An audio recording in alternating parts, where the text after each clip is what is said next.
Did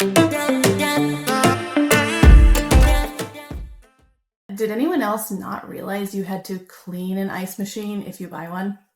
The stuff that builds up in there is super nasty. Scale, all kinds of gross stuff. I'm Debbie, and this is my review of Active's ice machine cleaner.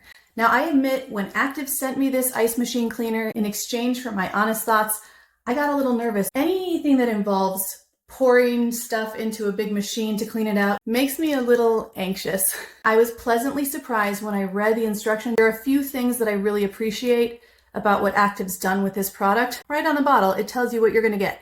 8 uses per bottle. The directions are really clearly laid out, whether you have a residential machine or a commercial ice machine, because it works for both. Let's get going. I'm going to show you how simple it is to clean your countertop ice machine with this.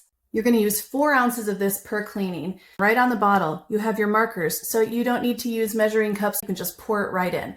I have my ice machine sitting here hanging over the sink because I've just drained it. Make sure you reinsert the plug after you've drained your machine. Replugging my machine may have been the most difficult part of this entire process. This is a 32-ounce bottle, so all I have to do is pour 4 ounces using these little markers on the side right into the bin.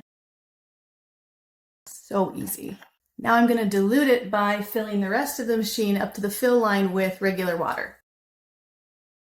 It definitely smells clean. Plug it back in.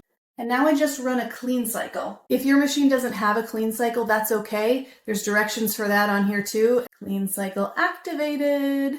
Also cool about this stuff is that you can take a brush with some of this diluted, scrub in there in the crevices to really get it totally cleaned up. I'm just gonna let this do its thing, and I'll come back once this cleaning cycle is done, drain it, refill it with normal water, run another clean cycle. That's it. What do you think? I hope this was helpful.